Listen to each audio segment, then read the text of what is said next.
Hello everyone and welcome to my review of set 75292, the Razor Crest. This set comes with 1,023 pieces and it costs $130 in the US. This set is based off the Disney Plus TV show, The Mandalorian. So without further ado, let's go right into the review.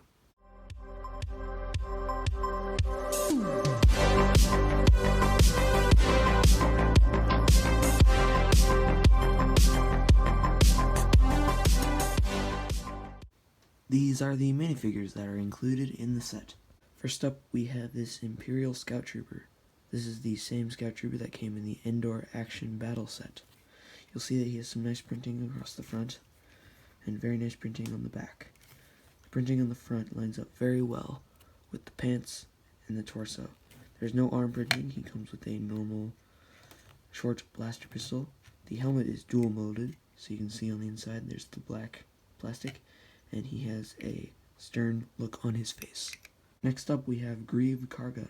He has two short blaster pistols, non-printed pants, nice printing on the front, no arm printing. He has a Lando Calrissian look on his face. If you take off his hairpiece, he has a second face on the back, and you'll see he has some pretty nice printing on the back as well. The Mandalorian figure is the exact same one that came in the AT-ST Raider, but for those of you who don't have that set, I'll go ahead and take off his cape and gun, and I'll show you the printing. This is a great minifigure with nice torso printing. His leg printing is also pretty nice. If we turn him around to the back, you'll see that he has some nice back printing as well. His helmet mold is the exact same helmet mold that's been used on all Mandalorians in the past. If you take off his helmet, you'll see that he has a normal black head underneath. Next up we have IG-88. This is a standard assassin droid build, but you'll see that the cylinder on his head has different printing than IG-11 in the past. He has a blaster in his hand, and on the back, attached using a clip, is a blaster rifle. Other than that, this is a normal, standard, brick-built assassin droid. Next up, we have the Child, or Baby Yoda as some fans like to call him. You'll see that he has the normal baby body, but this is actually two-piece. His head is quite rubbery and can turn. You'll see that it is very rubbery, so it's very flexible ears. He has very minimal printing on his front, and if we turn around, you'll see he has no printing on the back. I do think that these pieces are very hard for Lego to print on, so just the fact that it's dual molded in the dark tan and then the sand green color is quite a feat. This is a very beautiful minifigure, or small figure if you will, and the printing on his face, minimal as it is, does the figure justice. These are all the blasters included in the set. This, my friends, is the Razor Crest itself, and let me just say this is a beauty of a build. The front of the build is curved off with a lot of these nice looking curved slopes. Let me just say that it's beautiful.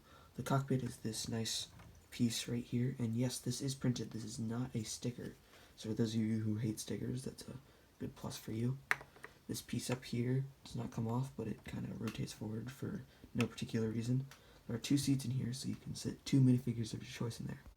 And those two little seats fit two minifigures absolutely perfectly. Now, if we put this cockpit back on, you'll see that there are some nice guns here mounted on the side. This is identical on the other side. You'll see that on the side here, these stickers, yes, those are stickers, are lined up quite nicely to make a nice effect. But this entire set is quite modular, and it's got a lot of moving parts. So we can move this down and see that we've got a little rack for all the spring shooters. And there's some better lighting for you, but in my opinion, this little rack here will be better suited to fit some of the Mandalorian's guns. And that is for those of you complaining that the Mandalorian's gun rack didn't come in this set. Moving on, if we look over to the other side, this panel also opens up, and as you can see, the Mandalorian's bed is under there, as seen in the TV show. One thing I do need to note about these side panels is there's this large gap in between the panel and the top of the Razor Crest, and that is very annoying right there. So if you're nitpicky about that kind of thing, well, don't say I didn't warn you. And Baby Yoda can fit down there nice and snug. These panels on the side here are also pretty modular. This one right here acts as a boarding ramp as seen in the TV show. And you'll also see that these move down as well as the ramp in the back, just like in the show. And all the panels on the other side move as well. And I almost forgot, there's these two little panels here. And if I take them out, you'll see that there are these two aliens, and they are frozen in kryptonite. They are victims of the Mandalorian. These are stickers, and I totally understand why LEGO couldn't make the printed carbonite piece for these.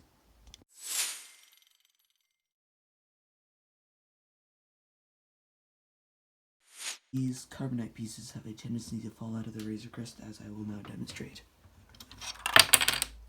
I'm just gonna put these away. And now you can see that the Razor Crest is fully accessible from underneath, from all three sides, and you can put a little minifigure in there if you want, just standing there. So, yeah. You can also use the boarding ramps and all of the ramps on the side as if they are, well, ramps. I suppose the Razor Crest doesn't really do that in the show, just the small boarding ramps, but it's a great play feature, and it's great for kids.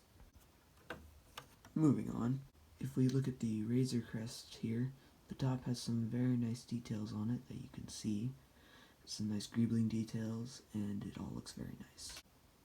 The set has two flip-fire missiles concealed in each wing, and it fires like so. Back onto the top here, there is an escape pod here in the top. It is a bit difficult to get out, but it is attached to this one jumper plate there. And if we look at the escape pod some more, you'll see that it has a nice viewport right here. The top comes off here, if I can get this off. There we go. And you'll see that there is a nice spot there for a minifigure. And a minifigure fits quite nicely in the escape pod. And if we put the lid back on, you'll see that you can see his little helmet through the viewport.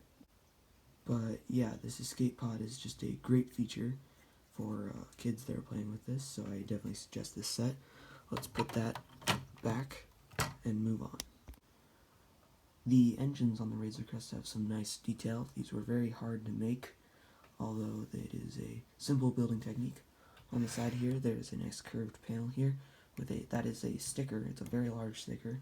And if we look over here, there is some curved slopes to make the rest of the cylinder that is the engine. On the back we have the basket piece in like a gunmetal grayish color, and then we have just an orange piece to signify the glowing of the engine. Overall, this is a great set, and it is very much worth the $130 price point. I suppose they could have included a speeder for the Biker Scout, but that's not really needed. It's a great set. The only thing I have to nitpick about this is that gap on it, and this is a absolutely phenomenal set, and I definitely suggest you get it.